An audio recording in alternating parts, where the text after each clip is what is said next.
The cosmic landfill. The massive alien freighter darkened the sky as it approached Earth's orbit, its hull scratched and dented from countless journeys through the void. This was no diplomatic vessel or trading ship. It was a garbage truck. Captain Ilara Chen watched from the observation deck of Reclamation Station Alpha as the alien vessel opened its cargo bay. A cloud of space debris tumbled out, broken engine parts, twisted metal panels, shattered computer cores, and other technological remnants. "Another delivery from our generous galactic neighbors," she said dryly. Commander Rivera, her second in command, stepped beside her. "Fourth one this month. The Galactic Federation must be having a spring cleaning." Chen nodded grimly. When humanity had achieved faster-than-light travel 15 years ago, they'd been shocked to discover they weren't alone in the universe. More shocking still was learning their place in the cosmic hierarchy. Earth wasn't invited to join the Galactic Federation as equals. Instead, it was designated as Disposal Zone 11, near the bottom of the interstellar pecking order. "Start the collection drones," Chen ordered, "and tell Dr. Rao to prep the sorting bay." In the 5 years since Chen had taken command of Earth's largest orbital reclamation station, she'd learned to make the best of their situation. The aliens might see Earth as a trash can, but Chen saw opportunity in every piece of discarded technology. Down in the sorting bay, Dr. Navian Rao whistled as the collection drones brought in the latest haul. His hands moved with practiced precision through circuit boards and power cells, separating what could be salvage from what was truly waste. The United Earth government paid well for recoverable alien tech, which had already accelerated human technological development by decades. "Well, what do we have here?" he murmured, holding up a small dodecahedral device barely larger than his palm. Made of an odd blue-black material that seemed to drink in the light, it had faint silver patterns etched across its surface that pulsed when he turned it in his hands. He carefully placed it in a special container, the 7th such device they'd found in the past year. The container was marked Echo Modules for the faint resonance they emitted when placed near each other. In her lab, Chief Engineer Maya Santos frowned at her computer screen. Something wasn't adding up in the trash delivery patterns. She'd been analyzing the shipments, looking for patterns in which species delivered what and when. "Computer, display all deliveries from the Centauri sector over the last 12 months. The screen filled with dates, ship IDs, and manifest listings. Maya's eyes narrowed as she spotted an anomaly. Why would the Taurians be discarding quantum processing cores during their tech upgrade cycle? Those should be their most guarded components. She pulled up another file. And why are the Vespani throwing away gravitational manipulators at the same time? A soft chime interrupted her thoughts. "Dr. Santos, the captain requests your presence in conference room 3, announced the station's eye. Captain Chen had assembled her senior staff. Commander Rivera, Dr. Rao, Maya, and Security Chief Ortega. On the table sat the container with the 7 dodecahedral devices. Dr. Rao and Engineer Santos have found something concerning," Chen began. "Dr. Rao." The scientist cleared his throat. "We believe Earth is being used for more than just waste disposal. Engineer Santos has identified patterns suggesting certain technology is being systematically discarded by multiple species." Maya nodded. "Components that should be valuable to them are being dumped here deliberately, often disguised as damaged goods." She displayed a hologram showing the strange devices. These components all seem designed to interface with each other, creating what looks like a network. But they've been delivered by 7 different species over 14 months. "That's no coincidence," Ortega said, instantly suspicious. Dr. Rao continued, "These echo modules emit energy signatures, unlike anything in the Federation's published technology catalogs. Why dump advanced tech on a backwater planet like ours?" Chen's communicator chimed. "Captain, we have an unauthorized shuttle approaching Docking Bay 2, came the voice of the station's traffic controller. Ortega was on her feet immediately. "Security teams to level 2. The alien who emerged from the shuttle was tall and slender with iridescent scales and 4 eyes. It wore no Federation insignia or species markings. "I am Krell," the alien said in accented English. "I must speak with Captain Chen immediately." Privately. After a thorough security scan revealed no weapons, Chen agreed to meet with the visitor alone in her office. "You have been collecting the eco modules," Krell said without preamble once they were behind closed doors. Chen kept her face neutral. "I don't know what you're talking about." Krell made a chirping sound that might have been laughter. "Please, Captain. I helped design the delivery schedule. Certain factions within the Federation have been working to help humanity without the others knowing. Why would anyone in the Federation help us? They treat Earth like a cosmic landfill." "Politics," Krell said simply. "The Federation is not united.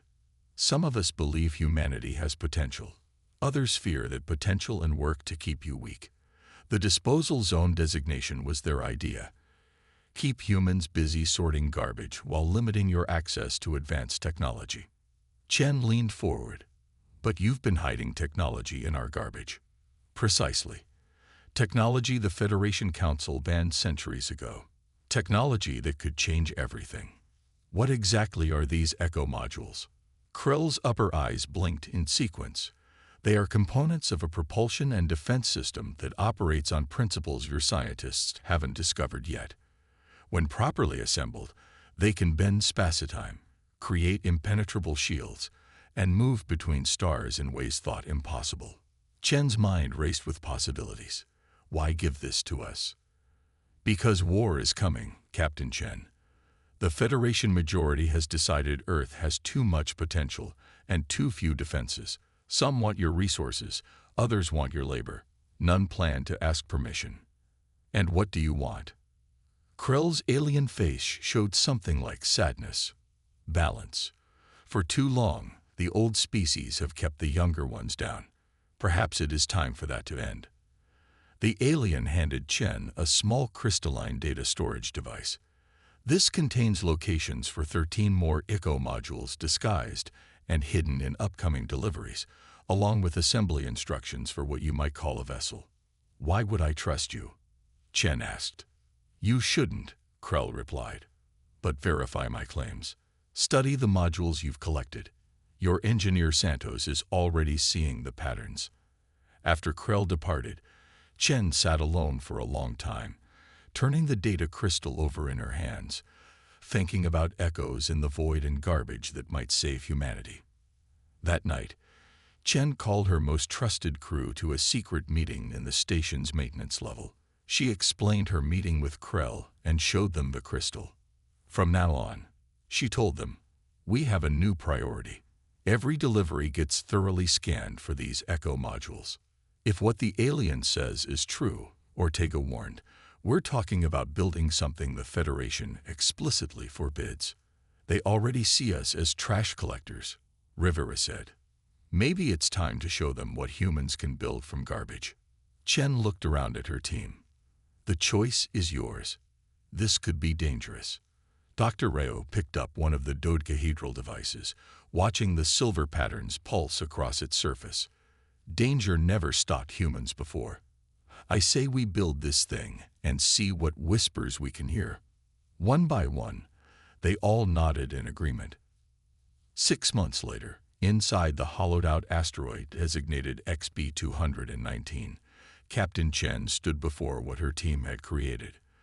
The vessel looked like nothing human engineers had ever designed, a sleek, asymmetrical shape that seemed to shift slightly when viewed from different angles. Its hull was composed of materials salvaged from the trash deliveries, integrated with the echo modules that now numbered 30. "Is it ready?"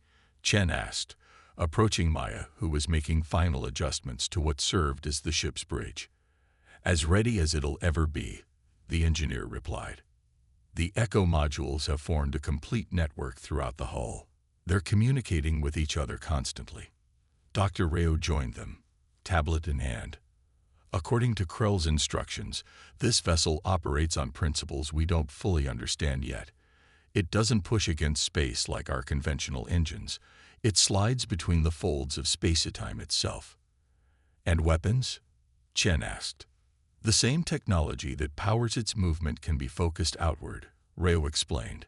It creates what Krell called reality distortion fields, essentially tearing apart matter at the subatomic level. Commander Rivera approached. We've received word from Earth Command. 6 Federation inspection vessels have entered orbit around Earth, demanding to scan all orbital facilities. They claim they're looking for prohibited technology transfers. Chen nodded grimly.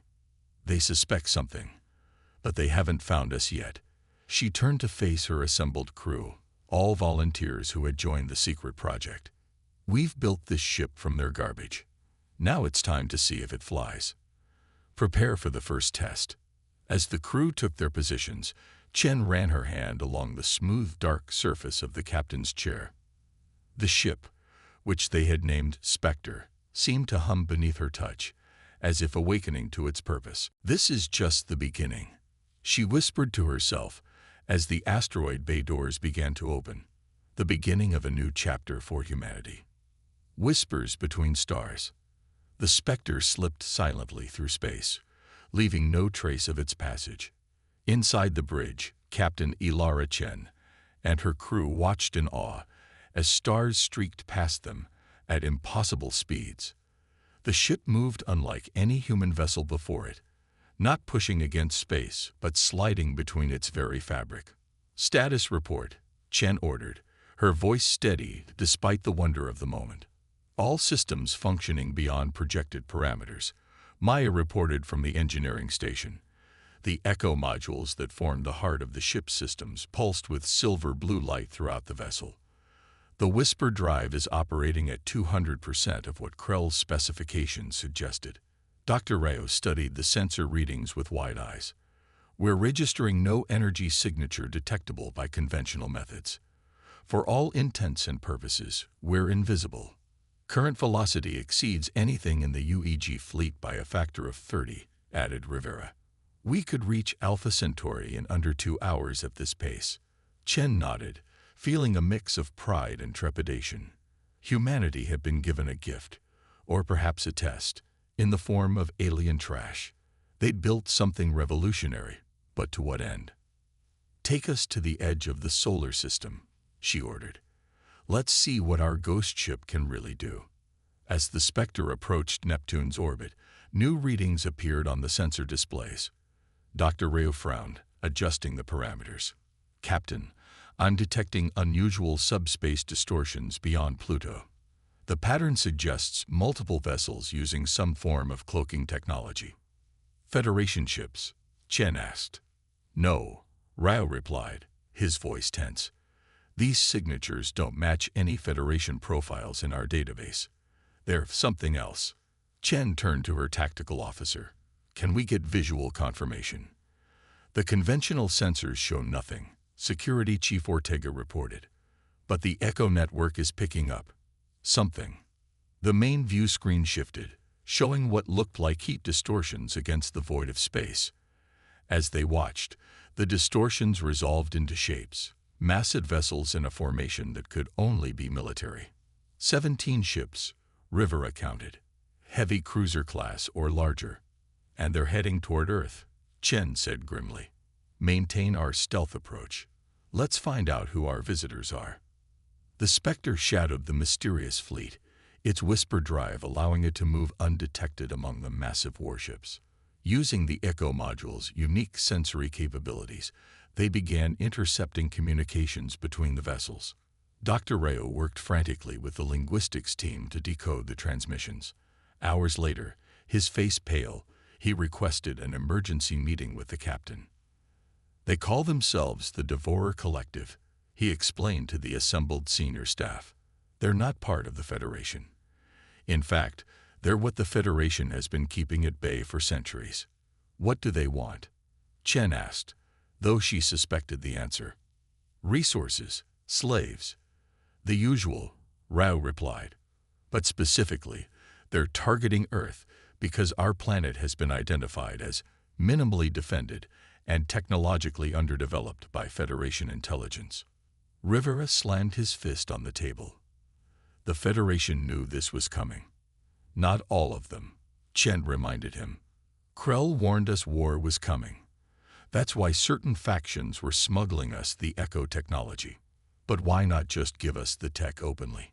Ortega asked. Why the secrecy? Maya answered, because the Federation's ruling council doesn't want Earth to advance too quickly.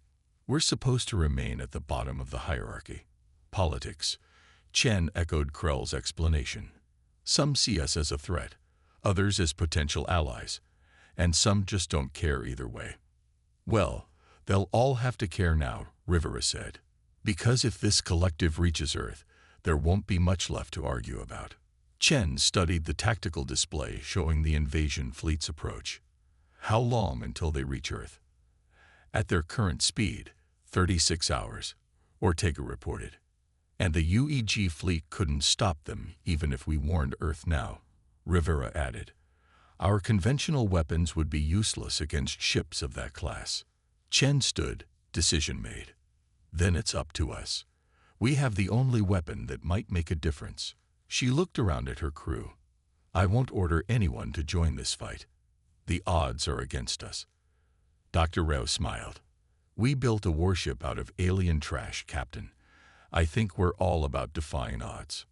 One by one, the crew voiced their support. Then let's prepare for battle, Chen said. Maya, how powerful are our reality distortion fields exactly? The engineer's eyes glinted. According to Krell's data, a focused burst could tear apart a capital ship. We've never tested it, but theoretically, we're about to test it, Chen declared. Prepare tactical solutions for each enemy vessel. We'll approach under stealth and strike hard and fast. The Spectre moved silently through the darkness toward the approaching Armada. Inside, the crew made final preparations, the weight of Earth's fate on their shoulders. We'll target their command ship first, Chen explained as they approached. If we can create enough confusion, we might be able to pick them off one by one. Remember, Maya added, each discharge of the distortion weapon puts enormous strain on the echo network. We'll need time to recharge between shots. Chen nodded. One shot, one kill. That's our mandate. As they closed in on the massive command vessel at the center of the formation, Chen gave the order. Bring weapons systems online. The echo modules throughout the ship pulsed faster, their silver-blue light intensifying. Energy collected at the bow of the Spectre, warping the very space around it. Target locked, Ortega reported. Chen took a deep breath. Fire. A beam of distorted reality. Not light, not energy, but a tear in the fabric of space-time itself, shot from the Spectre toward the command ship. Where it struck, matter simply ceased to exist. A perfect sphere of nothingness appeared in the center of the alien vessel, expanding outward as fundamental forces collapsed inward. The massive warship disintegrated, its matter converted to energy in a brilliant flash that illuminated the void. Direct hit, Ortega shouted. Target destroyed. The remaining enemy ships responded immediately, their formations breaking as they searched for the source of the attack. They can't see us, but they know we're here, Rivera warned. They're launching some kind of energy web to detect disruptions in space. Evasive maneuvers, Chen ordered. Prepare for second target acquisition. The Spectre danced between the enemy vessels, its whisper drive allowing it to move in ways that defied conventional physics. Two more Devourer ships fell to its reality warping weapon before the aliens adopted a defensive formation. They're adapting, Raya warned, coordinating their sensors to try to triangulate our position. Chen gripped her chair as the ship shuddered. They're getting close. Maya, status of the echo network. Strained but holding, the engineer replied. 3 more shots at maximum power, maybe 4. Chen studied the tactical display, mind racing. 13 enemy ships remained, too many for them to destroy one by one. New plan, she announced. Plot a course directly through the center of their formation, maximum velocity. Prepare to discharge the distortion field not as a beam, but as a wave. Maya's eyes widened. A wave? That would drain the entire network at once. We'd be defenseless afterward. "We only need one shot," Chen replied. "Program the wave to expand outward as we pass through their formation." As the Spectre accelerated toward the heart of the enemy fleet, the echo modules throughout the ship glowed brighter than ever before. The crew braced themselves, knowing this would be their only chance. "Distance to target formation, 10,000 kilometers in closing," Rivera reported. 5,000 kilometers. 1,000 kilometers. "Now," Chen commanded. The Spectre released its built-up energy not as a focused beam, but as an expanding sphere of warped reality. Space itself rippled outward from the ship as it shot through the enemy formation, leaving destruction in its wake. Enemy vessels caught in the wave were torn apart at the molecular level, their matter scattered across the void. When the light faded and the sensors cleared, only debris remained where the Devourer fleet had been. The Spectre drifted, its systems drained and barely functioning. "Damage report," Chen called out, helping a fallen crew member back to their station. "The Echo network is offline," Maya reported. "Complete power drain. Auxiliary systems are keeping life support online, but that's about it." "Did we get them all?" Chen asked. Ortega checked the sensors. Confirmed. All 17 enemy vessels destroyed or disabled. A cheer went up from the exhausted crew. They had done the impossible. A single ship built from salvaged trash had defeated an alien armada. As emergency power slowly restored basic functions, a new alert sounded. "Captain," Rivera said, "we're detecting multiple ships approaching from the inner system. Federation vessels." Chen nodded grimly. "They must have detected the battle. Hail them." The view screen flickered to life, showing the stern face of a Federation official, a member of the dominant Arcturian species. "Unidentified vessel," the alien said, "you have employed prohibited weapons technology. You will power down and prepare to be boarded." Chen stood tall. "This is Captain Ilara Chen of the Earth vessel Spectre. We have just destroyed an invasion fleet that was targeting Earth, an invasion your council knew was coming." The Arcturian's expression didn't change. The Devourer Collective was being monitored. The situation was under control. Under control. Chen laughed bitterly. "They were days away from Earth with a fleet large enough to obliterate our defenses. You were going to let them attack us." A moment of telling silence confirmed her suspicion. "Regardless," the Arcturian continued, "your possession of echo technology violates multiple Federation statutes. Surrender your vessel immediately." Another face appeared on the screen, the four-eyed visage of Krell. "Perhaps," the alien said, "a re-evaluation of Earth's status is in order. They have, after all, demonstrated remarkable ingenuity in repurposing what was meant to be trash." The Arcturian official frowned. "This matter will be brought before the full council." "As it should be," Krell agreed. "In the meantime, I suggest we offer assistance to the humans. Their vessel appears damaged after saving all our interests from the collective." Hours later, as Federation engineers helped restore power to the Spectre, Chen met with Krell in her ready room. "The council is divided," Krell informed her. "Your actions today have forced them to reconsider Earth's position." "We built this ship from your garbage," Chen said. "Imagine what we could do as true allies." Krell's upper eyes blinked in sequence, an expression of amusement. "Indeed, that is precisely what some of us have been arguing for years." "And the others fear what they do not understand," Krell replied. "But fear can become respect, given time and demonstration." Chen smiled. "Well, I think today was quite a demonstration." As the Spectre was escorted back to Earth, news of its triumph spread throughout human settlements. The ship built from alien trash had become a symbol, a promise that humanity would no longer accept being at the bottom of the cosmic hierarchy. In the weeks that followed, Federation delegations arrived on Earth, offering trade agreements, technology exchanges, and eventually, a seat on the Federation Council itself. Earth's days as a disposal zone were over. And in orbit above the planet, engineers began work on a new fleet of vessels based on the Spectre's design. Warships born from whispers and trash that would ensure humanity's voice would be heard among the stars.